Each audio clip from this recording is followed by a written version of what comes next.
It's Dr. Tennant's Verbal Highs. Let's start the show with Lewis Tennant. Here we go. Guests and interviews that you're looking for with creators, innovators, and so much more. For all episodes and further info, verbalhighs.com is the place to go. Welcome to Dr. Tennant's Verbal Highs podcast from Tamaki, Makaurau, Auckland, New Zealand. My name is Lewis. I am the host of the show. Kia ora if you're new here. Kia ora if you are back here. If you are new here, this is episode 118, which means, drumroll please, there's 117 other episodes spanning back the last 5 years. Most of the chat and conversation is fairly evergreen, meaning if you go back to the episodes from 3-4 years ago, you can hear how far I've come along, but more importantly, you can hear long-form conversations with people that won't be kind of too dated, as I say, by being from a few years back. Now, in these times, and when I say in these times, we all know what I mean by in these times. I think I've tried to keep the episodes intros lighter in these times than I would have pre these times, where I might have these times, where I might have talked about things such as politics or the environment. More so than I would now, or perhaps a global pandemics. But I've got to say, the weight of the state of the world has been a little more on my shoulders in the last few days, and I think it's good to talk, especially when a lot of talk that I seem to be doing these days is exactly how I'm doing it now, sitting in my spare room / office / studio / whatever you want to call it, staring into a lit up box, not actually talking to another blob of flesh in the room. But yeah, I don't know, man. I don't know. Here's a hand-picked selection of, I think, things in the last few days that have caused me some anxiety about the state of the world that we're in. I've been teaching summer school. It's always enjoyable as far as paid employment go, I find teaching, which is why I probably have been doing it for the last 10 years. Fine. But teaching in January, early January, is a little odd. I think it's a big ask of younger folk, although obviously they've enrolled for various reasons to do that, so that's fine. So that's fine. If we'd walked down the road and gone and looked at each other and thrown ideas around in a room. But we're doing summer school this year, for obvious reasons, remotely. And it's just felt kind of funny, middle of summer, going into my spare room and talking to avatars, quite frankly. Slightly, as I say, anxiety-inducing. Not the students, not the course, not any of that. Just the wider meaning and state of it all. And also, incidentally, I feel like I have possibly the world's least sexy OnlyFans account when I do this. Not this. This is an OnlyFans account, be very sexy, but the online teaching. Although I do have, admittedly, for OnlyFans, I do have subscribers and people logging in. So it's not the world's least successful OnlyFans account. Remember in 1983, this is how the things are changing. I was thinking about lyrics. 1983 or 84, somewhere around there. All Night Long. Remember All Night Long? Everyone you meet, they're dancing in the streets all night long. When was the last time you saw anyone dancing in the streets, let alone all night long? Shuffling around with masks on for a small part of the day long, which doesn't even really work rhythmically, does it? So there's that problem as well. Every era, every time has come with its challenges and with its successes. I think my biggest concern and the biggest concern of my peers around that time, 83, 84, was nothing had any batteries, remember? Well, for a few weeks after Christmas or birthday, but then, it's got no batteries. It's got no batteries. 8 Ds, 6 Cs, serious investment. You just plug it in now. This is going very well. And then I went to the Pinball Champs, the Southern Hemisphere Pinball Champs throughout the weekend. Thank you to Dave and Fee for hosting that. It was lovely. Met all my fellow weirdos in that scene. Good weirdos, range of weirdos. And that was, I think, the second level of like anxiety. Not anxiety at the event, but just thinking about the bigger picture of where outside it was about 28, 29 degrees. Fairly hot day for Auckland, but you know, Auckland's got that particular kind of heat, but everything just feels hotter now. I lived in Australia for many years. I lived through those what seemed like every second year heat waves in Melbourne, but it didn't feel like it was boiling your organs from inside. Like, what do they call that? When you poach, like, it's poaching, isn't it? When you drop meats and so on into boiling water. I got my small patch of shade, bunch of us, middle-aged men, standing in our small patches of shade, which made up about 2% of the outdoor ground space, while the other 98% of the outdoor ground space was basically a poach your organs area, okay? And that's not because of, you know what, it's because of the other, you know what. So generally, no one's dancing in the streets. Organs are poaching if you do. There's two different reasons for all of this. And we're all cooped up indoors, and it's slightly anxiety-inducing. Got no batteries, eh? Anyway, look, I'm sure we'll be fine. And I look forward to everyone I meet dancing in the streets all night long soon again. Although, why do they always talk about post-apocalyptic in sci-fi? Because I said this, it was all very post-apocalyptic. And I thought, really, if it's anything, it's pre-apocalyptic, which I Googled. And that's another whole kettle of, like, Distressful Fish. That's a good band name. It's a good rock quest band name, Distressful Fish. Pre-apocalyptic literature. That's a good warm-up exercise. Pre-apocalyptic literature is a reminder that if we believe that something is ending, that we pay attention to that thing while we still have it. Puffs blunt.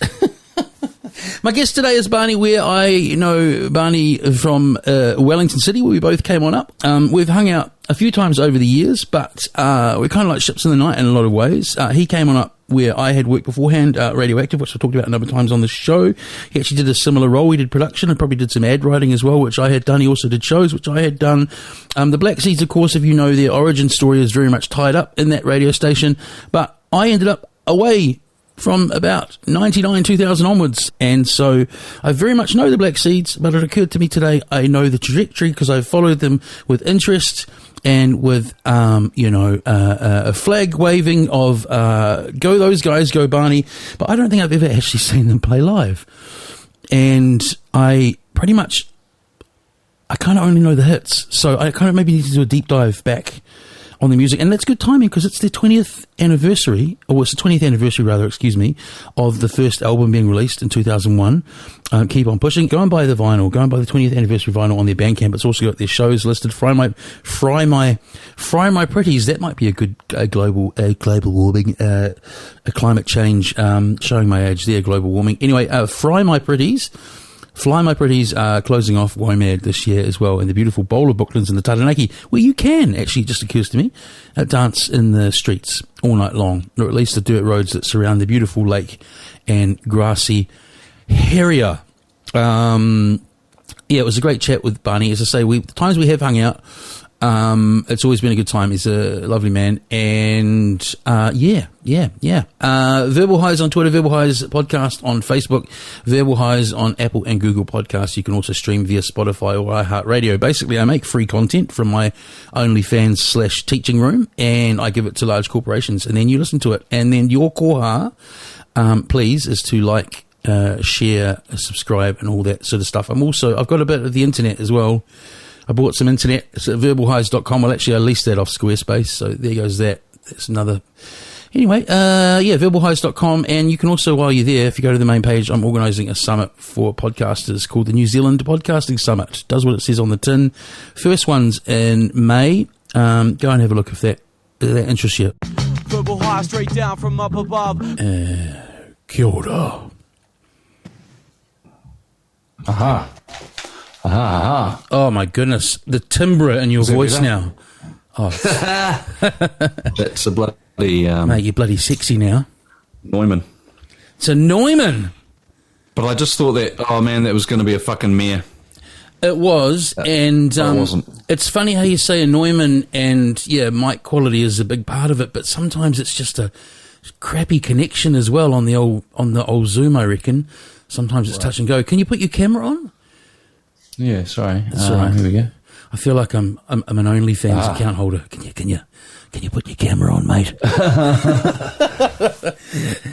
Yeah, so look, I've actually joked in a few intros about what I call the quest for the perfect Zoom call, and Scott Towers came with a Shure SM7, which is just showing off for broadcast, but I think you've clocked that with the Neumann. It's a AI Neumann, so it's a redo. You hear that, Scott?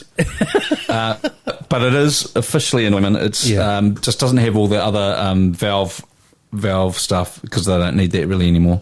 So this is where I might expose myself, but if I try to explain it to the listeners, the reason I said the Shure SM7 was showing off is because that's kind of a go-to mic for TV and radio broadcasting, I think. Yeah, I don't really know that one. Yeah. No, I wasn't telling you that. I was trying to I thought you'd know more than me. But then I was going to say, you can explain to me 57. Yeah, the 57's 47, 57A, 57 beta. What's the 7? That's like the one that you see, if you watch Breakfast TV, you'll see it sitting in the middle of the desk. So it's more for broadcast than the 57, which is like that rock and roll mic, isn't it? But the Neumann, I was going to ask you, that's just a well-known, great quality brand of microphones, right? Yeah. Yeah. What does it say? Read it because I'm... No. So I'm on the U87. U87. Some nerds writing all of this down. Are you a gearhead? Because you've been involved in so many different kinds of production, man. Are you one of those kind of gearheady guys? Or I'm not a gearhead in that way. I'm into finding out what sounds good and using it. Yeah. For example, if you want a great phaser, there's the MX 100 phaser, but there's also the Mutron phaser, which is the one that Lee Perry used. Yeah. And so the Black Seeds, Mike Fab from the Black Seeds, when he was in the band, found a Neutron phaser, and we bought it, and it's fucking great. And it's that is the sound. It's two mono channels, so you can have two different phasers on the thing, and you're like, oh, that's the sound on the hi-hats. So it's let's just get the right shit. I'm not into... I get it. That's a good answer. Yeah. I'm not into wasting time because on cool technical ideas that don't make songs. They don't write songs, and they don't record them well, and they don't perform songs. All they do is enhance what you're doing. So it's kind of actually I'm using the shittest, oldest DigiDesign 003, which is what I bought in 2007. Yeah. And it's actually doing me okay. It will need upgrading soon, but it's kind of well... do you need to be recording at the highest possible bit rate? Do you need all the latest plugins? Do you need a big mixing? You don't. I so relate to this with a specific tale from my past, man. And I actually learnt from what I'm about to tell you, with how I kind of operate now with any equipment, is when I first got into digital production, trying to make tunes outside of years after active and whatever, I'd get really obsessed with whether settings were correct and stuff, and this was kind of pre-YouTube and all the rest of it, and it's I suddenly realized I've got 80% of my time in my head stuck in a manual rather than and then my uncle one day said are you making sounds? And I was like, yeah. And he goes, if you're having fun? I said, yeah. And he goes, well, stick to that then. Doesn't matter whether your buffer is, exactly whatever the hell everyone else says it needs to be. Yeah. Totally. It's kind of practice over theory, reality over theory. It's no, you've got to have your da-da-da and your fucking this and that and your latest Pro Tools and all this kind of shit. It's no, you don't. You just have to have a good idea. Yeah. And then you have to use your ears to make sure that it sounds good. Does it sound fat or does it sound shit?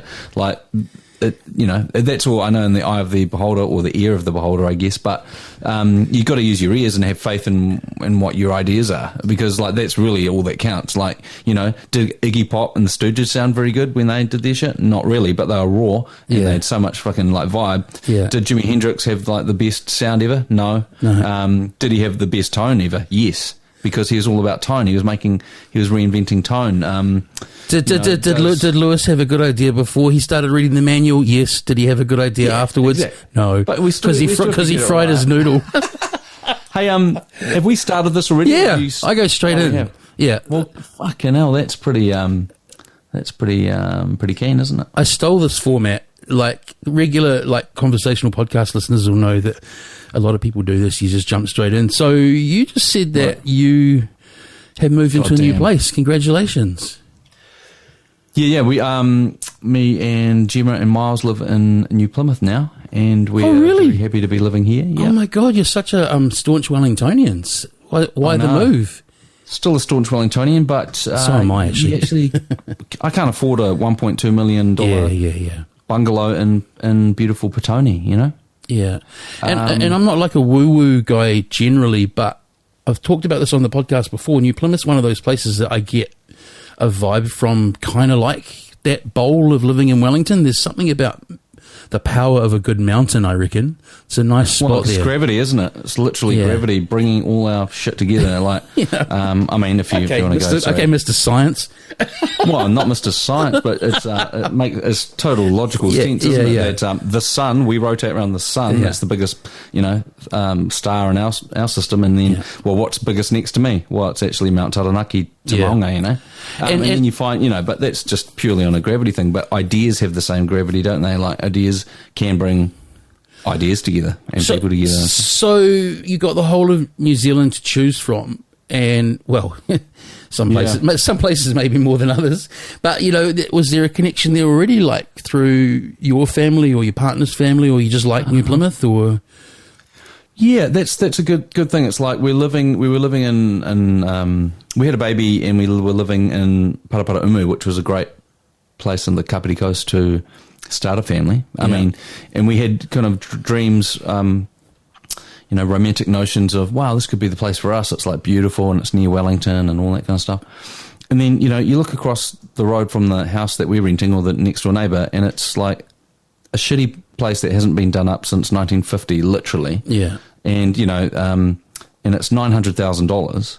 And the sales guy is saying, like, original stainless steel bench and fittings. Yeah. And you're like, is this, and also, it's kind of where babies are born and old people die. There's not a lot of culture, to be a wee bit mean. I love the Kapiti Coast. Yeah. But there was not a lot there to really bite onto. No, I get it. Like, you're kind of... I mean, even though Wellington's nothing like a really big international city, we're kind of city folk, and I get that. Like, you don't want to suddenly feel like you've retired in a way at in your early 40s or whatever by living somewhere like there long term. I mean, I love it there. I think that Paraparaumu Beach is one of the most beautiful beaches, and actually goes, from Foxton all the way down to Pukirua Bay. I think it's about 14 k's. Yeah, it's a beautiful beach that no one talks about. It's just wide, and Kapiti Island's right there, and that's got a great vibe about it. And often you'd go down to the beach there, and there's like just two people on the whole beach on Paraparaumu Beach. Really? Yeah, that's a great beach. I don't know why I went out there so much when I was a kid, but I know that beach well. There used to be like there's a skate park and a hydro slide near there for years as well. So it's sort of like tween heaven being out there. I went out to Waikanae when I was back over the last couple of weeks, and hadn't been there for years. And that's a great beach too out there. Yeah, the whole of the Kapiti Coast. Look, it's a bit harsh of me to say there's not a lot to bite onto. There is, if you want to make it there and, make some... it is sleepy, and that's okay, and that's totally awesome. But what New Plymouth has is a lot going on environmentally. It's also about a refresh psychologically for me and my partner. Yeah, I get it. And a good future for Miles.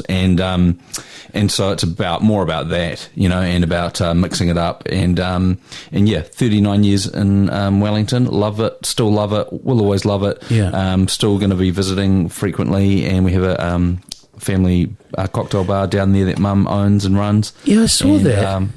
Paquito. Yeah. And so, still going to be going down and doing music, and still love the place. And so my heart's still there, but it's just you have to grow, don't you?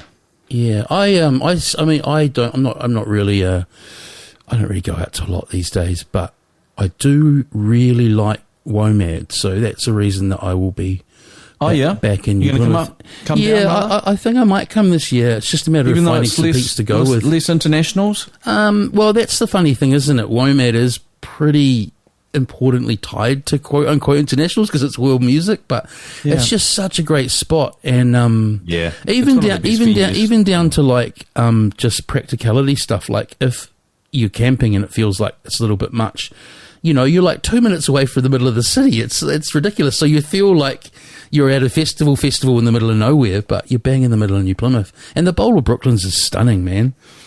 Yeah, it really is. Yeah. You guys must have played there. Yeah, played there heaps of time. Well, quite a few times. How does it look from the stage, looking over that duck pond? Must have been a nice spot, yeah, man. well, saw it the other night with LAB. Yeah. 12,000-ish, no more than 12,000, but full venue. The council had with their request, had put the stage over the pond, which is good, you know, because it actually creates that boundary. It is beautiful, but there is that boundary of 50 metres of. So you feel a bit like you're playing a stadium rock show when you're on that stage with that big lake in front of you. Yeah, yeah. And also, but what it does is like actually, it's a boundary. You have to like project way above. You have to project up to the top anyway. Yeah, which is a big natural amphitheatre, really. Yeah, you got to go to the top anyway. So you got to also go over that lake, and the fans aren't. They don't have that physical. Then it can't be close to you. You know. Yeah. So you know, seeing it was the first time I'd seen it with the. Oh well, maybe the second time with the pond as a stage for people to be. And then you don't get the drongos that want to go for a swim and goose shit later on as well in the show. It's which crazy is just that labs. What's the word? Projection is the wrong word. Their trajectory. That's the word. Thank you. I often lose common words from my vocabulary while I do these. Their trajectory's been amazing, man. Bit of a revive for Mikey amazing. And Loop as well, right? It's totally awesome. Yeah. It's totally awesome for them and also for the scene. Yeah. It's great having homemade stuff that people love, and they love their own music, you know, and yeah, really like happy for them, really proud of what they've achieved, and to be honest, I called Mikey and I said to him about 4 years ago, I said, dude, you got to sign these fucking guys. Like, what are you doing? Good on you. Have you heard of these? And he's like, oh yeah, maybe I will. So I take credit for that. No, good on you, man. You take credit where credit's due. His work ethic, his knowledge of promoting bands and events is exceptional, and his mind is exceptional, and his work ethic is exceptional as well. And it's like it takes the combination of all these factors, you know, behind the scenes, on the front line, on stage, with the music, with the vibe, and all to work, you know. It's funny, man. Like I think I said on the intro to his, like, he was one of the first people I did an episode with 4 or 5 years ago, and I said at the beginning, I hadn't even planned to say it. It just kind of like, you know, idea pops out. I was sort of like, labels like Flying Nun get kind of their icons in New Zealand, and that hasn't quite happened with Loop yet, but I think it deserves it, man, because I agree. It's done very, very similar things for New Zealand music, albeit a different style of New Zealand music, mate. I agree. I mean, I think, like, you know, and he's some great alternative underground talent, you know, and that's awesome. And there's, you know, I'm not dissing one label to promote another, but it's just like, but, you know, through the 2000s and stuff, you know, I mean, you have to look at, like, how much work and how much has been produced through Loop. And you try 100 ideas and 1 or 2 take off, or, you know, and so it's like, wow. I just dawned on me today. It's like, fuck, getting older is like just suddenly happens, eh? And what I'm meaning here is, I was just like, I mean, I knew this already, but I was like, wow, your Black Seeds and your career in general it's been a long time now. So, how's summer touring looking now? Like, do you guys go out? Have you just been out and done shows like you would have 10 years ago, or have you pulled it back a little bit? Well, how's it looking now? It's like we've just had 2 years of COVID, the whole world. I mean, oh sure, but I mean the summer. Have you had shows over New Year's and stuff? Yeah. We had one show. We had 4 cancel. And we had we've got Support LAB next week, and then we've got a good run of shows. I'm actually pretty stoked with the ongoing bookings for the band and that for that band. But I think, taking actually last summer we escaped. We had quite a good summer, and we just escaped the lockdowns of March. And then the year before that, it was lockdowns in March as well. COVID, you can't gig, you can't do anything. Well, you're a full-time creative musician, so it must have been And my tough. other job is in hospitality. Is that the family bar? Yeah. So it's just about navigating through those things, you know. But I guess every industry had to do that, right? So, but in hospitality and music, it was a bit more harsh because you can't actually get people together. Then you can get 50 people together. Then you can get 100. So hey, it's not with a little violin that on special at the Rock Shop that I play this. No. I asked you. tune, I asked you for anything but that. You don't have to say that. It goes without saying. It's actually been really positive because with a focus on finishing a Black Seeds album, our 7th album. Yeah. We also did 2 studio recording albums with Fly My Pretties over the last couple of years, and had a baby, and moved cities. So, oh my god, so it's been busy. It's been busy, right? But I in a time of uncertainty. Yeah, I definitely missed the gigs. Yeah, and everyone's pretty much on form. And we've got a whole new album to come out in June, and we've got new singles coming out every couple of months. So it's. I mean, I guess what you're saying is like, Black Seed's been around forever. Are you guys still doing shit? And it's like, no, I didn't say that. I said you're getting older. Are you still touring like you used to? Yeah, I'm not getting older. You're getting older. Okay, that's true. Actually, no, that's not true. You and your science. You're all getting older, but I guess I'm just grateful that we're still alive. 1, 2, that we have fans that we can play to, and people that want to book us, and actually that the brotherhood or the friendships within the band are good. And hey, we got new music coming out, so I'm excited about that. You know. Well, from the point of view of the work I do these days, I've been teaching summer school the last few days, and I've been doing it online. That's why you feel old. Because you're teaching fucking 19-year-olds. And I've been doing it online. That's right, where you play music at them. I've been doing it online, which just feels totally weird teaching through a laptop in the middle of January. Tough, yeah. I feel like I've got like the least sexy OnlyFans account ever. But, 10 or 15 people a day are watching it. So, and I'm getting paid. So I guess it is kind of, It's great, man. We have. Jokes aside, Barney, I hope that I guess I'm more widely speaking to like these changes in the world. Like we don't want to be doing this forever. Hopefully we get through this. I mean, it's lovely seeing you, but it would be nice to be doing it, with a coffee and sitting next to you on a table at a table, wouldn't it? No, that's right.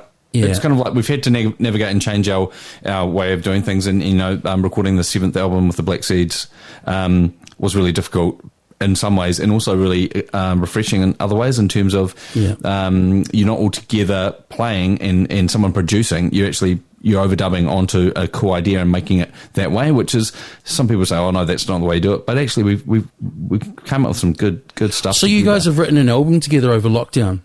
Yeah, it's all finished. It's out fully in June, and some of the songs been around for a while, like that no one's heard, but we put heaps of work into it. It's just a different way of doing that, Yeah, well, that's to say, that's where if we talked about technological change over the time you guys have been playing, that's send in your drum track. Yeah. Because like back then it would be like couriering those. What were those big? Were they called zip drives? Do you remember? Like even if you wanted to do like a poster for a gig, you had to get this huge zip drive to the.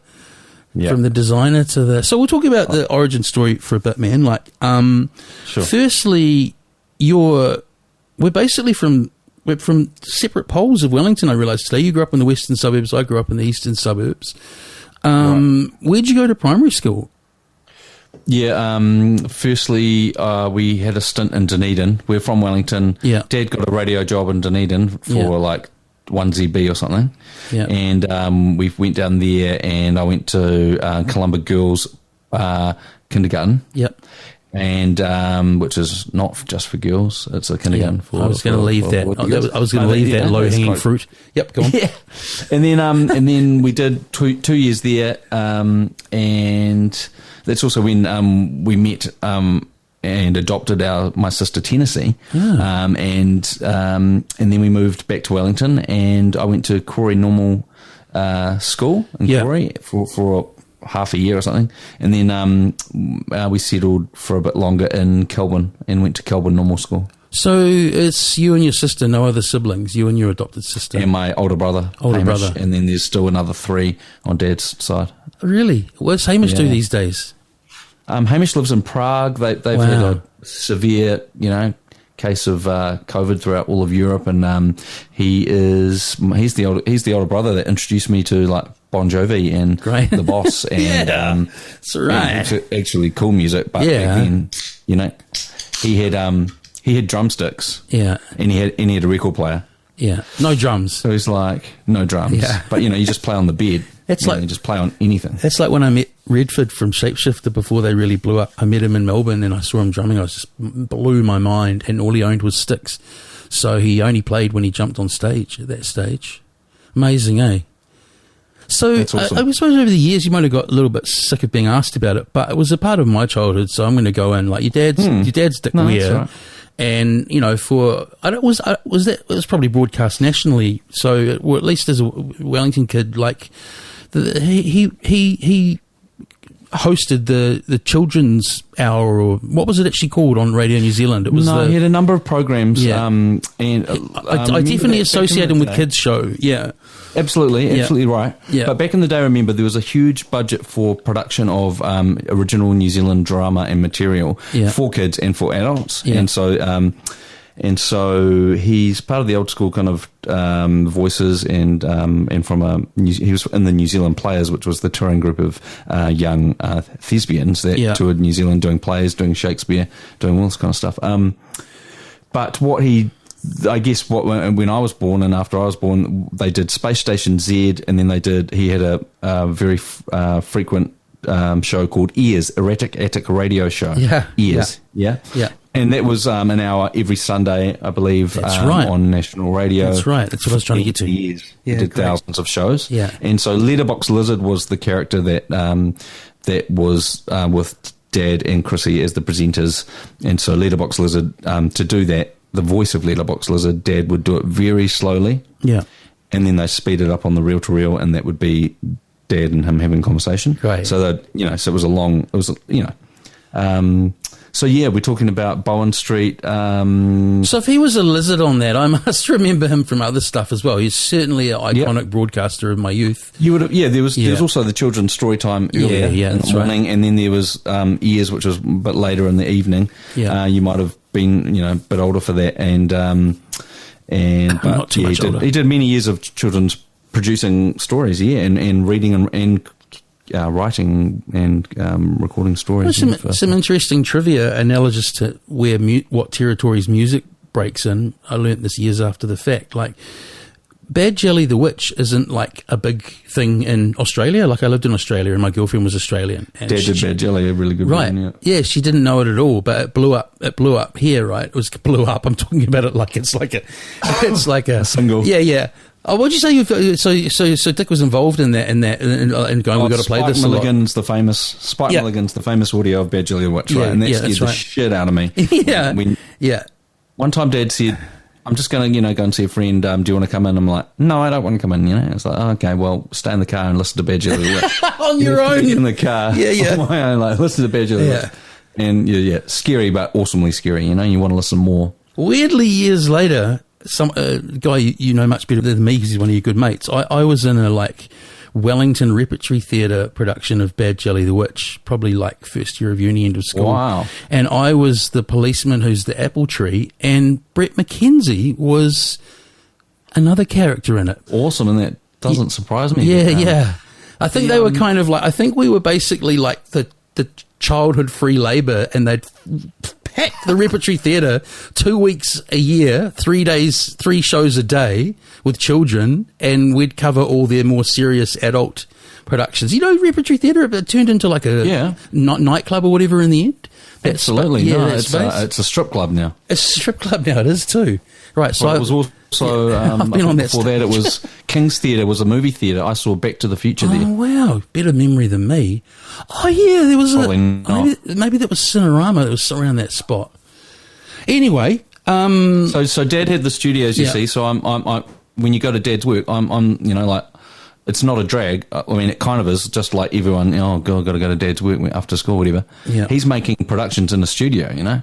And then you start kind of realising, it kind of the penny drops, oh, this is really fucking cool. There's tape machines, there's an engineer, there's microphones, there's all these toys and sounds to play, you know, to make the sounds of a phone call or walking up steps or gravel or car door closing, all this Foley stuff. And that was in the Bowen Street, broadcasting house studios, which are orchestral, the only orchestral size underground. Yeah, it was they were beautiful facilities. Yeah, they burnt down suspiciously at night one night. Yeah, when they were trying to, someone had something with the property, and there was a fire and all that. But so that was where I said, hey, well, I play music and I want to record my stuff here. Can I record my stuff here, Dad? And he was like, okay, son, let's make some time for that. Great. And so, you know, early teenage bands got to record there in this awesome fucking place with actual real U87s and 47s. Was that in the Verbs? There's the Verbs, yeah. It's amazing that you even know that. Yeah. I did my research. What sort of music did the Verbs play? Mate, you can't Google the Verbs. There's nothing there. It's only on cassette. What kind of music we're doing? We're doing indie rock. It was like shoegazy indie. Great. Kiwi. Like, we liked Balta Space. We liked Ride. We liked Jesus Jones. Oh, you're much cooler than me at high school. Oh, I don't know about that, but I was in a serious metal phase there for a while. And Wellington College, like a bunch of people who sort of became quite, how do we say, creatively engaged in Wellington of our generation, you know, came out of Wellington College, and, you know, basically you and your contemporaries. I think that's kind of a fair statement. And what was it there, man? What was it in the water? Was it a particular teacher? Because a bunch of you ended up in bands and acting projects and stuff, right?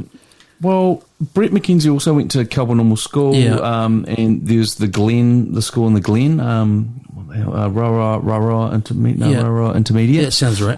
And that's age prior as well, and then, you know, Jermaine was from Wairarapa. I don't necessarily know if it was necessarily Wellington College. Obviously, it did nurture and develop some talent there. I thought there was, just basically, to put it more simply, I thought there was a bunch of you that started doing cool shit there together, and then you kept doing cool shit together after you finished school. Yeah, I mean, definitely, and definitely, it's down to some of those teachers that are inspiring the young minds to be themselves. I mean, I definitely had a couple of those, you know, that said, "Hey, here's a guitar. You seem pretty good at singing. You should learn guitar so you can sing and play guitar." I was like, oh, that's quite a good idea. Why don't you learn this song by Elvis / Carl Perkins, Blue Suede Shoes? Oh, hey, why don't you be in the school production? Hey, why don't you know? And those kind of people. In particular, this is Jed Bartlett, who taught at, was not my actual teacher, but taught me guitar and got me on stage at an early age. And you know, I'm just so grateful for that. Pretty shy, and you're pretty timid, and I wasn't like, yeah, I'm the fucking man, you know. You're 11, you're going to be like, oh, I don't know, maybe not. Yeah. No, that's truth there. And the chasm between those really great teachers and then the ones that aren't that flash, but, you know, people are people. Yeah. We'll have a good day. You know, that's right. You know, people that I agree. See the talent, you know, like, or see something in the eyes of whatever. Hey, you're really good at maths, Bobby, you know. Well, maybe you should be a fucking physicist or something. Even access, man, like someone saying, hey, like you say, grab the guitar or do this or do that. Just access to stuff. Honestly, man, I went back to Wellington High. I think I went back for the reunion a few years ago, but awesome. Was it what 20? What? It was a while ago. I went back in 2009. 20. But it just dawned on me what kids have available to them now, man. Like you know, just because of access, you know, technology is relatively way cheaper, right? Like there was a radio station there and a room full of labs, Mac labs, where they could make stuff and amazing. Yeah, I mean, I've recently visited Messi Music Studios, which has only been around for about 4 years or maybe less. 3 years, maybe. 4 years. It's totally epic. I mean, based off the Abbey Road double control room, orchestral size recording studio. Yeah. That's massive, basically. And and vocal booths, drum booths, all the amps. Hey, do you want a vintage Vox amp? Yeah. One of those things. Hey, would you like a vintage Fender amp? Yeah, that'd be great. Hey, like all the microphones. That resource is so cool. Actually, and it inspires, but you have to be top level. That's where Warren Maxwell, doctor. He's not a doctor, but he's Professor Warren Maxwell. Is he a professor now? Pretty sure. Flash. He's amazing, yeah. He's incredible. How inspiring is that? And the access to that resource. No, is totally. Like finally in Wellington, Wellington, we've got that, because I think that Wellington encouraged people to come there.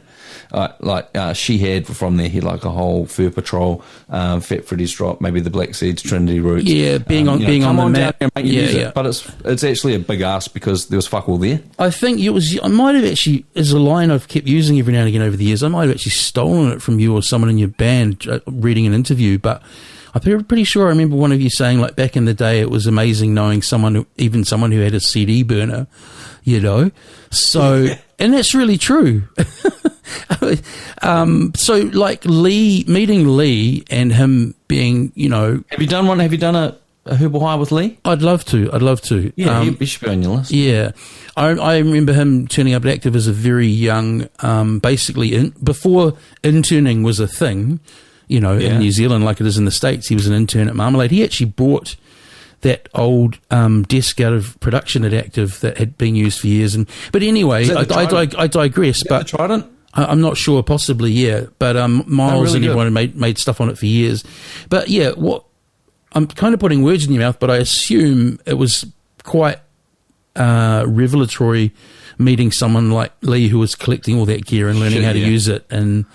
So the thing was that Lee was the intern at Marmalade, and we had a band, the new Black Seeds, the young Black Seeds, and we're like, and before that, me and Lee had done some recording around the Dub Connection, which was Brett, Toby, me, Lee, and other people, Tim and Jet Jaguar, and Michael Upton, and it was just, and even Vish Vasan was in there. We're trying to make music on like little Akai samplers and stuff, and reel-to-reel tape machines, and trying to do some tracks, and we did a bunch of tracks. But actually Moo and George Napier from Flaxwax helped us with the Dub Connection first album and Capital Recordings. Anyway, Lee around that time is working upstairs as the intern for Marmalade Studios, and it's like, dude, he was our sound guy eventually. Can we please have some cheap time in Studio B with you? Yeah. And he's like, okay, I'll ask him, see if we can make it happen. And as it happened, one of the owners of Marmalade Studios was a dear old friend of my dad's and my mum's. Yeah. So was that Rocky? Really helpful. Yeah, Rocky Boucher. Yeah. Really helpful. Anyway, so yeah, Lee, he like knows his shit. He can record. He can mix live. He's 20, and then we flatted together and stuff. God, so he's already that skill. He's already, because I was going to say he's already. I thought he would be start upskilling really quickly, but he's already that skilled at 20. He's already the mantis with all of that stuff. Yeah, must have been amazing, 20, man. Yeah, he would have been 20, 21. Yeah. Yeah, again, because as I say, he's sort of like less access, just basically more scarce. He gave us the access, Well, I'm saying in general, like more scarcity back then, less, less common to have. Certainly home studio setups and so on. God, we sound like we're talking about the 1920s. Yeah, I know. Hello, are you there, Lewis? Hello, Sam. What's for dinner? Did you say dinner?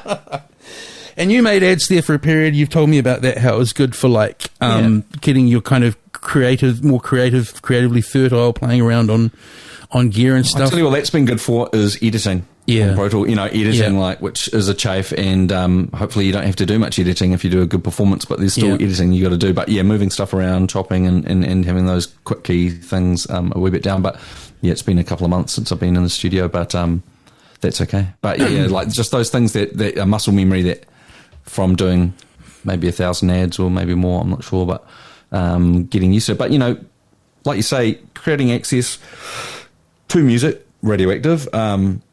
Having the mentors around like Moo and yourself and Zen and people that are good on radio and my dad's mentoring and all this is a combination of different things for a lot of different people and having the passion for music. I used to ring up Moo and say, not to just drop Moo's name, he's a friend of mine, but like, Yeah. he was a good guy, because it'd be like, Moo, how do I push play on, you know, be like, Barney, you just push space bar. You know, be like, okay, sweet. How do I, you know, I've got this, like, you know, it must be the most simplest thing. Yeah. No, And to this day, I still ask him about, you know, how do I do this? I think that's a totally fair, you know, observation. I think I've done so many of these now. I'm starting to get deja vu with what I've spoken about, but I've kind of said that in like when he worked at Troubadour, which is like one of the places you got the shit hot new import records, like. He wouldn't put me in a pecking order like a lot of those record shop sort of guys would do. Quite he kind of knew what he knew. Thing, like, don't you know? Yeah, he knew the sound I liked, so he'd give me something that there was only 3 of, because I'd happened to be the first one that walked in the door that he knew would like it. You know, like, you want this, mate? Yeah, because for other in those days of scarcity of music, like sometimes if you weren't on that inner circle, even if you had a whole lot of money falling out of your pocket to buy records, you'd end up with the 3rd tier ones because all the flash guys got in first, and isn't that such a gift when any adult or whatever or younger person, you know, gives you isn't a dick for free? Here you go, isn't a dick? Yeah, but shares their inspiration and shares their wealth of knowledge and whatever, you know. And so it's like kind of like you can never be too like cocky about your shit, because everyone has some kind of form of beautiful, you know, thing to share with you, you know. Well, actually, unfortunately, I learned that later in life than Moo, but I totally hear that. Teaching's been great for me in that regard of like kind of humility and wanting more for other people to do really well on account of me helping them. You know, it's that's so cool. Yeah, it's so valuable, I think. And I do a lot of mentoring as well, and you know, with younger and older musicians, and just saying, okay, you've got this project, you need some help. You're just going to have to. I'm not going to rant at you, but I'm just going to say, I'm going to give you some options. You know how to get your shit out, how to get it better, make it better. You know. You know who my opinion. You know who you need to look out for post 40 is the people that still haven't learned that. But there's not many of them around, thankfully. Most of us grow up, which is a good thing. Music can be such a like trendy, cool thing where people actually can be really cunty. Yeah. And it's competitive. It's always going to be a wee bit competitive, like, but it's not really about that at all, ever. It's only about awesome ideas that are shared, you know, well, are inspiring, and so we don't need to be too protective of that, or too like, no, I hear, you know, I totally hear that, and that's because music's been your main experience in that realm. But I also think, like, don't be too hard on just music being like that. I think it's being late teens, early 20s, being a whole lot of people like full of piss and vinegar, really excited to be doing stuff. It's just young. Yeah. It's just young people locking horns. It's nature, bro. It comes back to science. You know, the tempos need to come down. Basically, you say like, is this the right tempo for your song? No, it's not. It's too fast. Bring it down. Let's calm down and work together and help each other. Okay. Okay. Is the key the right key for your voice? No, it's too high. All right. Bring it down. You know, basically. Right. You know, like, that's right. Fuck you. I'm never talking to you again. How dare you tell me that? Anyway, so lastly, on the early days, I read this today and it kind of cracked me up, because it's like, you know, it's just a nice story of like when you're starting out a band, you don't have all the flash gear and stuff. Rich was your drummer, and he couldn't afford a real drum chair, so apparently he had an office chair. Did it have wheels? I was going to say before you go, did it have wheels on it, and did that present problems? This is great. We're on tour. We drive by like a fucking garage sale or something, and Rich sees a chair that he likes, and he doesn't have a proper drum stool. Yeah. And he's like, I want that chair, guys. And we're like, Rich, no, there's no room in the van for that chair, you know. And I'm talking about a shitty office chair with wheels, so it's like it's going to move around. You know, it's not an ideal drum throne. It's nothing like a drum throne, but he bought it and he used it and he actually loved it, and that's cool because he's a great groovy drummer and a really smart. He was older than me by just a lovely man, eccentric fella, lovely man. Yeah. And he is the rhythm of the Black Seeds with Shannon in the early days, and that was great and you know, very special. But yeah, we took the piss out of his chair and we're just like, oh my god, we can't be on tour with this chair. It's like you can't pack it up, you can't fold it up or anything. It's the wrong shape. It doesn't fit in with everything else. You throw it in the back on top if you can. You know, just so one day we purposefully, mistakenly left it at a venue. We were just like, fuck this chair. Nah. And, where's the chair? Oh, no, sorry, we've driven away. Oh, well, sorry, mate. Did you ever confide in him that was the case, or no? I think that... Is he still around Wellington? You know, he's smart. He knew. I believe so, yeah. And so what happened there? I mean, shit, an 8-piece band's huge, so even to keep a 4-piece band together is a feat. Like, why did those founding guys like Shannon and Rich move on? Yeah, after the second album, On the Sun, we had some... It seemed like finally some success, but it was still early days, and in New Zealand anyway, and a little bit in Australia. Basically, the guys like Shannon didn't really want to be touring that much. He didn't love that part of it, and that's okay. Rich had a lot going on, and in his professional world, and in the office, and those guys were keen for like 1 gig a month without some big plans from someone like me, little, upstart like me, saying, no, we're going to fucking go to Europe and we're going to be touring for a whole month. Can you get 2 months off work? Like, no, fuck, of course I can't. It's too much of a roll of the dice when they think about it that way. Yeah. It was actually just quite amicable, I believe, from my perspective at the time. Was like, well, Shannon, you don't really want to be doing this as much as I want to be doing this. Rich, you don't really want to be doing this as much as we want to be doing this as well. So can you please let me basically take over your band, continue it as the Black Seeds. Yeah. We're going to, we're going to do something. I don't know what we're going to do, but I'm not going to like just end it because you guys don't have the aspirations that I have on it.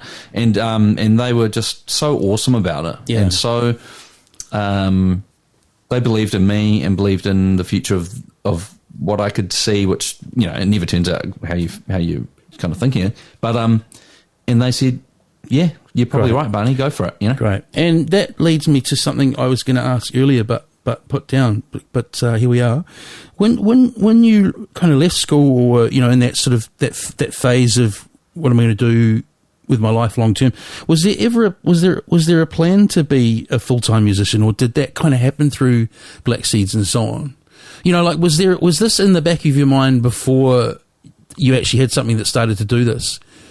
Yeah, I think it goes back to these mentors like Jed Bartlett. Gave me a guitar, and so it was there when I was 11, and it was there when I was 13, and I was like, oh, actually, I'm just into music, and now I'm at fucking college, and I'm in the dud class, and there's no music that I offer. I didn't want to study music. I'm just into music and drugs, and so I did that, and then that was a big distraction. Then when it got to a bit older, then I'm like, we started doing Dub Connection and all these beats, and I had my own 4-track and started getting back into it, and bands in the teenage years. And so it was on the back burner for a bit there, and Dad's like, oh, you could be a teacher. I'm like, yeah, no, that's cool. That's a good idea. He's like, get your ticket. It's like, yeah, I'm not sure I want to do that. And then did a bunch of shitty jobs and just kept working. But the Black Seeds was where I could sink my teeth into that band and do a proper album and release it. What's the dud class? Was Wellington College streamed? Were you in the class where people were like firing paper darts at each other and stuff? Totally. Yeah. Third form to fifth form, and then once the art subjects were available, I nailed the art subjects. I was like, I was like top of the world. I was like, 3 1s and I got 9 or something for whatever that. Well, I think that's just like, I loved art. I love the art subjects. I think that's a good thing. Maybe I'm romantic here, but I think that's a good thing that's changed in our schooling and education is like that notions of what intelligence or what fields you need to exceed in have broadened, because we've realised there's different ways that people apply their talents and their so that's what's interesting to hear. Just the idea of streaming these days sounds so archaic. That's why I asked. Be interested to know if any schools still do that. No, that's right. I mean, it definitely has changed a lot. I mean, even the language that we're talking about, like streams in like third form, fourth form, no one even knows what that is anymore. No. They can't even talk about it. Never mind the cane. I had a good time. Yeah, I had a good time at school, and managed to make friends, and wasn't necessarily the cool guy or anything, but enjoyed. And then I loved it when the art subjects were on offer, film and TV, art and design and things like that. And I have some people have a really hard time at school, and I didn't really have a hard time at school, so that was unlucky. That's right.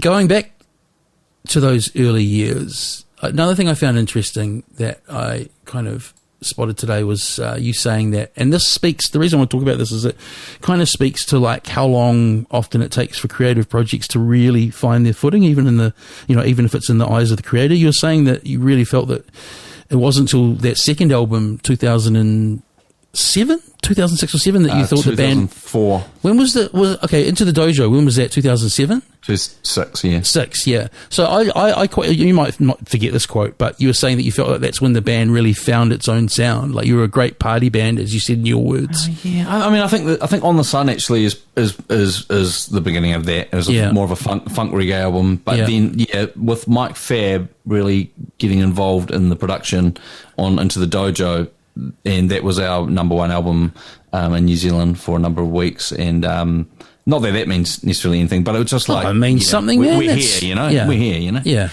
I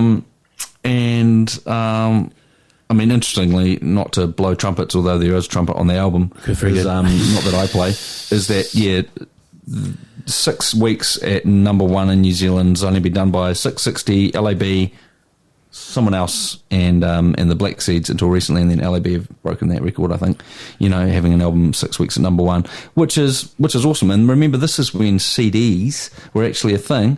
Well, also I was going to, shifting units was a thing. Yeah. Yeah. You guys got in just at the tail end of that. Totally. And, so lucky to get an injection of money there to continue on and do some other albums and do some shit, And can I ask, because I'm always interested in the business end of things, because I just, it's that whole thing of like, I think creatives should have, financially successful careers like any other vocation, like, because I'm just guessing here, because you're with Loop rather than a big major label, did you get a little bit more of a slice of major label? Okay, well, did you get an okay? Okay, I'll forget all of that. Did you get an okay slice of the pie for each sale? Like, did the band see money from? That's great. No, we got a standard deal, but we were with so EMI. So Loop had the first album, Keep On Pushing, which now is owned by the Black Seeds, and fully all our albums are now all ours. Yeah, and the master tapes. The master tapes, mate. Yep. And then, but Into the Dojo was EMI. And EMI signed us on for On the Sun, and Chris Caddick from EMI had faith in Catch a Fire, had faith in the Black Seeds, saw a thing there and thought, he's a good guy, and he's also, it was a bit unusual, but he was moving outside of what was popular. It was probably still more rock and roll and Auckland rocky stuff, good shirt and that kind of stuff. Yeah. And he signed the Black Seeds, gave us a pretty good deal. But, when I say good deal, I just mean good deal in the older terms, and I can't go into specifics. But no, I don't want you to. Yeah. You're borrowing money and you're getting fuck all back. But if it goes well, you're doing well, because that's like the unit provides that income and that revenue. Yeah. And so did we get some money? Yes. With a big band like the Black Seeds, it's generally split up between a whole lot of people after percentages and stuff. So it's all good, it's just what it was. But new drum stool. I individually buy a helicopter and made of gold, gold plates? No, but that's okay. Yeah. But one of my strong things, which has been contentious with some people over the years, but is like, hey man, like you've got to protect your publishing, you've got to protect your songwriting. You can't just like be giving it all away all the time. Yeah. And if you don't if you own a share of the master tape, but with 8 people and then a manager, that's split into 10 ways or like less. And you're getting like 0.00002 cents for every stream. Well, now you are, yeah.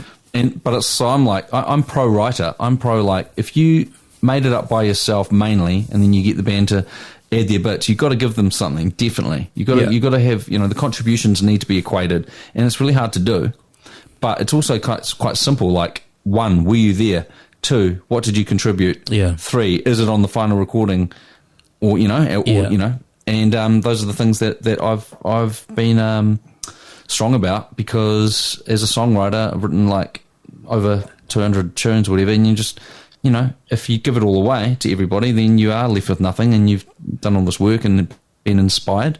Yeah. And so, so we have a certain model that works for us and the band, and it's like core band. Hey, if you play drums on this track and you give it your all, and you really make something cool for this to really pop, you're going to get a good percentage on this track. You know?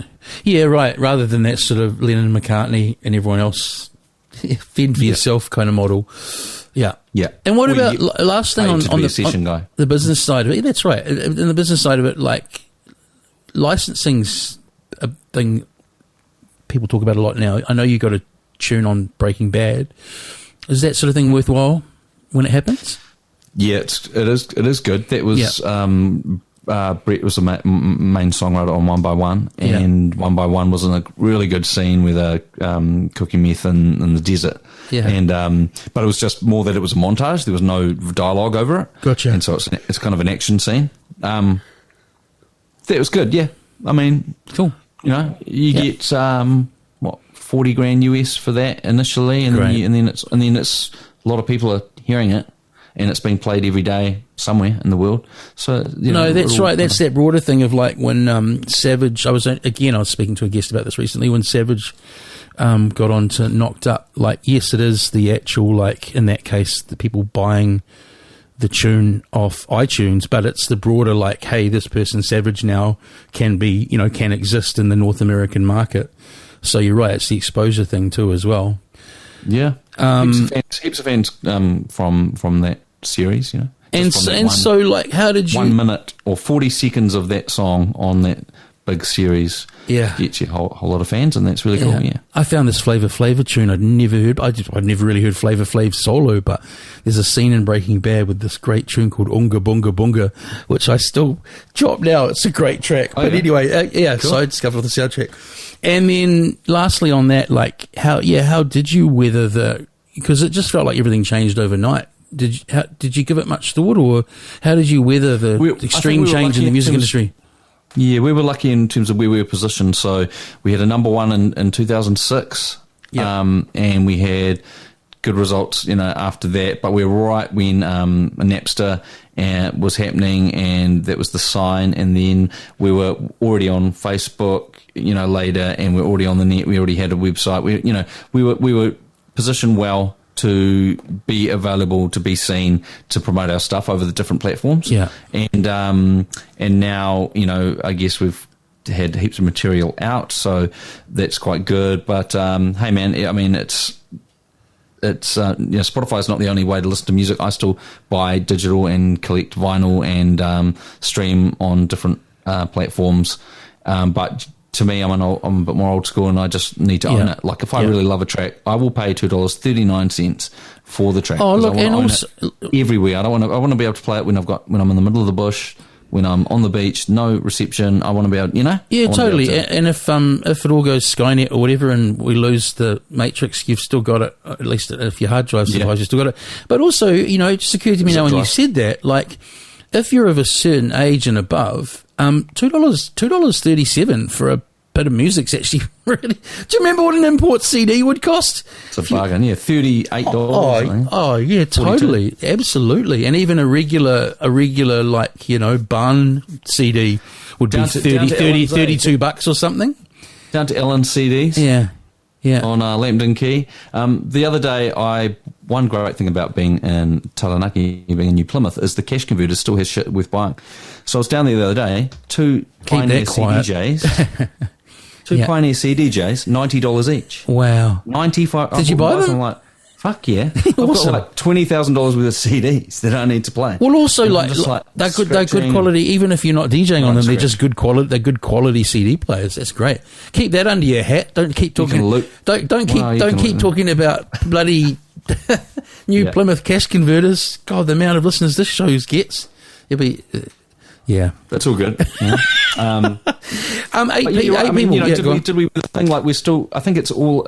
Yes, you lose 80% of your income over 10 years, basically, compared to, but through some things. But then, the live and the publishing and that side of things is just worthwhile. But what it comes down to is not obviously just for the money. It's like you still have to have ideas that you're putting out that you're proud of and that the band likes, and that you think, oh, that's not whack, that's really cool. We like that song that we put out.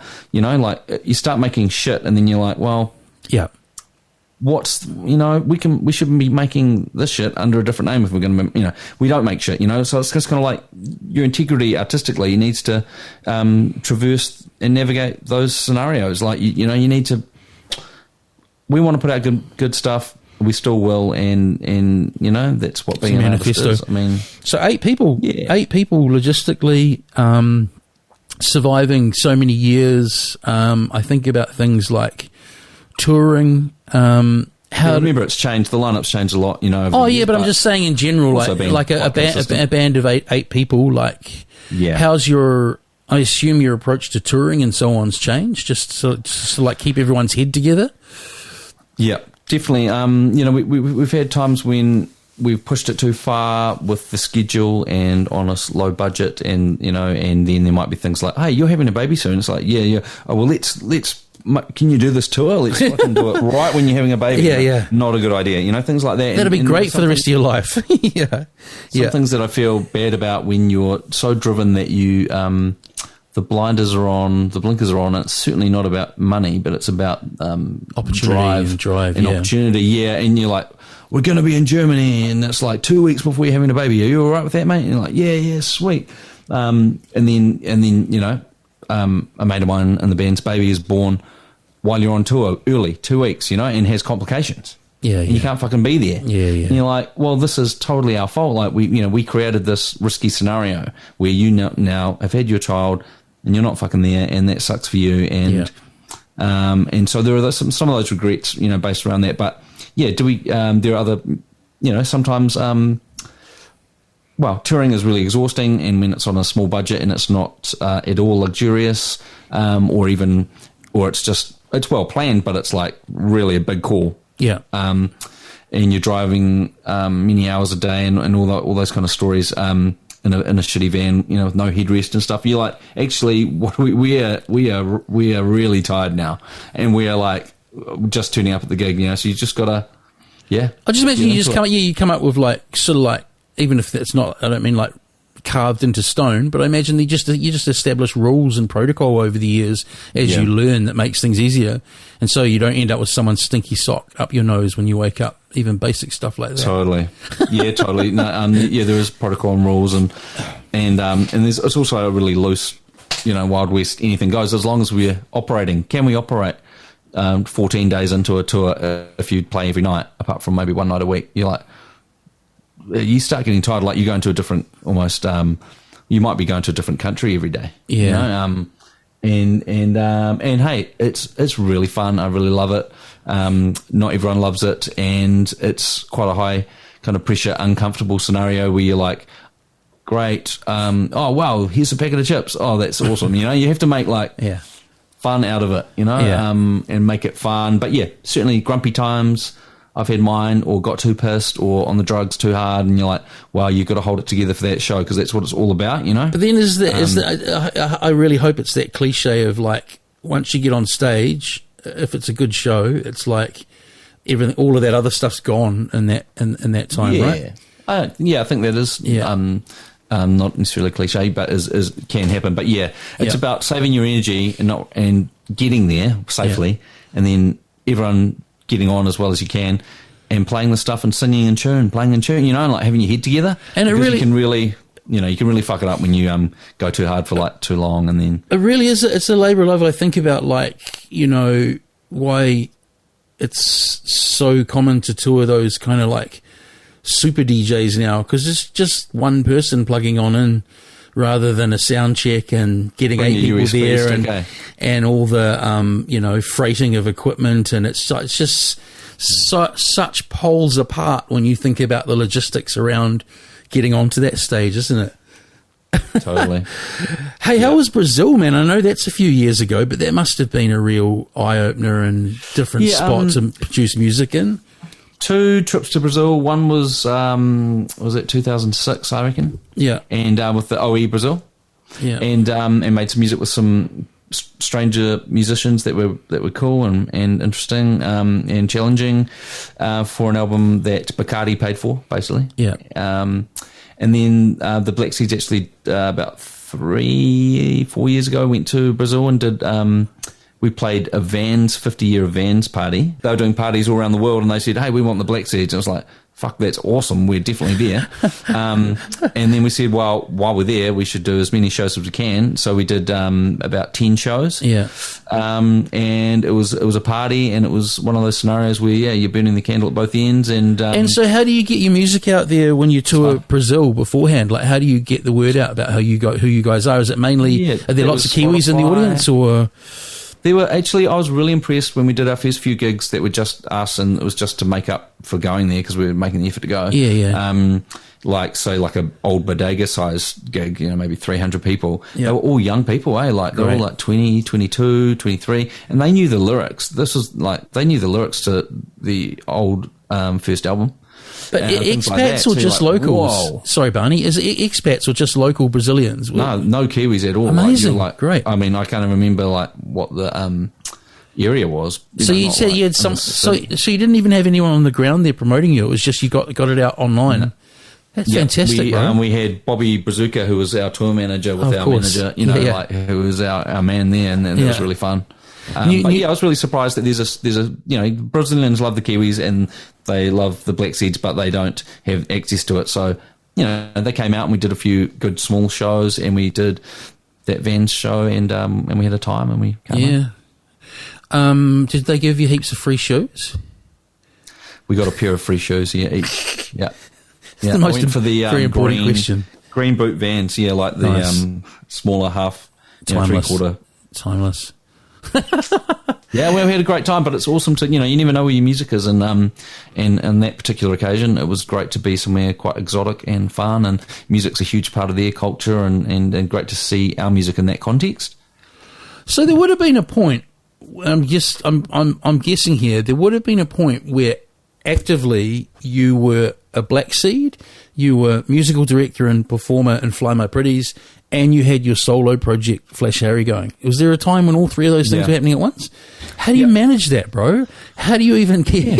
I mean, I think that's still what's happening now, except that I've got 15 years of music that's unreleased that I need to work through, But there was a time there where it felt like, it was really busy, and that was great. And now with a child and family life, that's a focus, and I need to just put out the best of what I've been working on, and just keep working on stuff because I love doing it.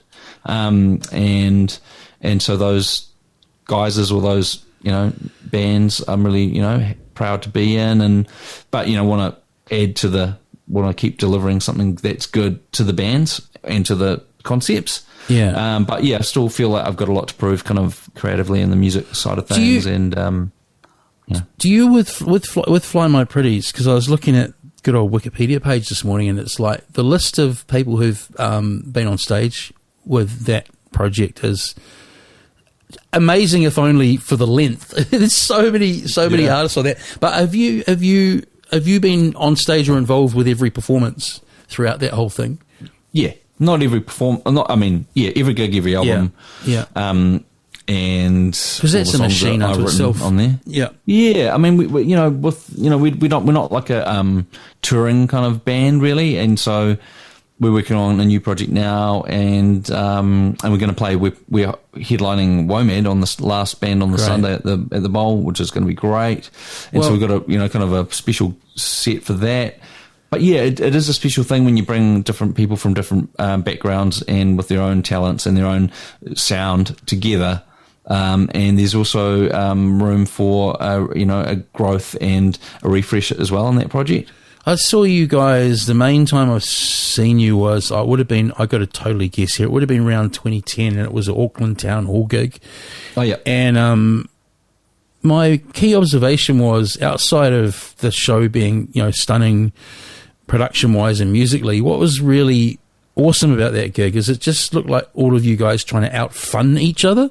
Like, everyone was just having fun, and all the costumes were, like, completely out the gate. Like, it was just a night of like, I think sometimes people can forget that, like, things can, people go out to have fun, right? Things get pretty serious when you're tired and pressure's on and stuff. Yeah, no, it was as long as you rehearsed well and you had something to eat and you slept, It's like a whole stage of Joe Lindsay's kind of in terms of the costumes and, you know what I mean? It was great. Work out, yeah. Fancy dress on stage. Awesome.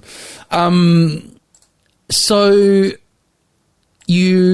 had a solo album as well. The last thing, kind of picking your brains about your discography, but that kind of passed me by. I might have been overseas, but I had a quick listen. That was 2010. You're right. Quite a different EMI. Quite a different style. It didn't surprise me because you are a real cross genre, and but kind of a little bit of rockabilly kind of vibe there, alt country. I didn't even know that you kind of had worked with Craig Terrace, but you guys pretty much put an album together. Did an album together. Well, he was like my main guy on that album in terms of drums and some guitar and BVs, and just inspiration. And I miss Craig. I haven't seen him for a while, and he's a great musician and a lovable rogue. He's a lovable rogue. I was like, I'll pay you this much, as well. Just make, it's not like it's not your problem. I'm doing an album. Do you want to help me do it? Yeah. And so he helped me with that. But I guess. Not a lot happened with that, and that's okay. I added some songs that I'd done with some Dutch cowboys in Amsterdam when I just paid for a session, and they were really great. They're a bit older than me, and we just learnt some songs, and I've written them pretty quickly. Normally, when people talk about doing stuff with Dutch cowboys in Amsterdam, it isn't. It isn't making music, but anyway. These guys are locals, though, eh? Yeah, it's like, that's right. Yeah, no, it was not like, because these guys are locals, they're from there, They don't care about smoking weed. They just want to make tunes, Great. Anyway, two of those tunes were on the album, and it was great to. I love the artwork. It's called Tarot Card Rock, and I did a video at Mighty Mighty, which I thought was cool at the time, and so that was just a production and a thing that EMI got behind, and through my relationship with them, and there's more to come. That's not necessarily like that, but is kind of. Well, you just said you got. I think you just imply, or maybe I let the point sort of float by. You've got 15 years of music on hard drives that you haven't done anything with. Is that what you're saying? Yeah. Yeah, solo stuff. Well, not solo stuff, but stuff that isn't Black Seeds or Fly My Pretties, stuff you've worked on. Yeah, or just multi-genre stuff. I mean, one of those ideas is on the new Black Seeds album, which is not out yet. The single. You're going into promo mode near the end here. You're a professional. Oh, we at promo end? No, we're not. You're already doing it. Just keep going. Keep talking. I'm just joking, but songs take a long time to get finished, and okay, I'll give you the example of this particular one that I'm saying is like, okay, it's a song that I've done for Flash Harry, which no one's heard yet, and it's kind of a stonery late night kind of funky song, and then I'm like, hey, that could be a Black Seed song, but we need to get the whole band on it. We need to make it a Black Seed song. It can't just be, can't just put this on a Black Seed album. Would not work. Gotcha. So I put it to the band, and they're like, actually, yeah, that could fucking work if we get the whole band on. So Johnny does this great drum take. I give it to him, and I'm like, look, don't send me 4 takes. Send me 1 take. Send me 2 takes of your best drum take over this rhythm that I've already made. And he sends me this awesome drum take, which gives it heaps of dynamic and kind of Black Seed feel, and it's more of a reggae feel. And it's like, yeah, that's cool over the funk feel. Yeah. And then I'm like, then I sent it to a couple of the other guys in the band, like Nigel and Keys and the brass. Matt and Barrett helped me, do a really cool horn line on that. And it's like, actually, now it's starting to sound like a Black Seed song, Yeah. And so sometimes that's how it works. But that was written in like 2015, or like the demo, and then over between 15 and 20. Over 5 years, it just slowly changes and gets better and better. But there was never meant to be on this album coming out. But everyone's proud of it and make it a Black Seed song. And sometimes that's how long it takes. Have you managed to? I was just thinking, Barnaby, with just or even with tape, or digital or tape, it's irrelevant. Forget that. But you must be pretty good at holding on to stuff and archiving or whatever, because you hear these sort of like just like really sad tales of artists losing whole chunks of work. So it sounds like you've kind of managed to back it up, keep it back it up. Yeah. Well, I've been lucky, touch wood. But yeah, basically there's folders, and in the folders are like recent tunes you've done. You can click on it to reorganize it and like, what's your latest? Yeah.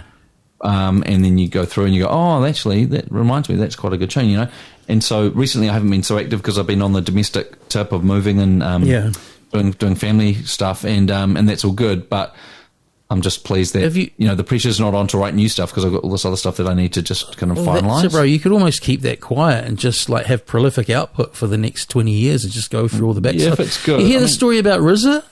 This is sort of like, apparently it's either a flood or a fire. I think it was a flood. So RZA made a whole lot of, when he was really prolific in the 90s, was making a whole lot of stuff in his mum's basement. And it flooded, and he lost basically like complete albums of beats for all those world artists as they went solo, and he had to kind of start again. Oh my God! I mean, the reason I can't even like the bit to me that's amazing is just that he started again. Like, imagine I have to start again. And sometimes, making stuff doesn't mean that it's good and that you should share it. Like, yeah, no, absolutely. I was kidding there. Yeah, I would say if I've got 65 tunes that I think are close to being finished, I probably actually only have about 15 to 20 for sure that are probably worth, maybe worth sharing. But you never know. But here you go. Still keep working. Here you go. It's good to still. I've got the wait a sec. So. I've got to read this quickly to you. During the mid-90s, RZA's Staten Island, New York home suffered 2 floods. It was estimated that 500 beats were lost, including creations by Wu producers Fourth Cycle True Master, Raekwon, Method, Gizza, and Inspector Deck had to have album tracks or whole albums recreated. So there you go. It's not a very cheery note to end on.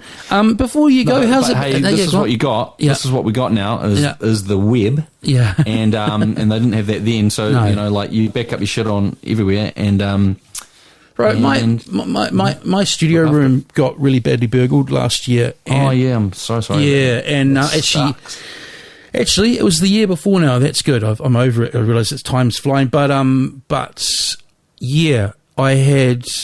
That's heartbreaking. Anyway, like to do with the backup thing, have a backup of the backup. And then these days, I guess, have the cloud as well, because that whoever did it took the hard drive, which I was like, who would take the fucking hard drive? But they didn't see the other one, which is the second one, which I have behind everything. So anyway. Hey, before you go, congrats on I mean, how old's your son now, 2? Yeah, he's almost 2. How's it being a dad, man? Has that changed? Is it like life changing as they say it is? Yeah, it really is. Great, it really is. It's great. It takes a lot of energy, and it's worth the energy and the focus. And he's a happy guy, which is good. And that's great.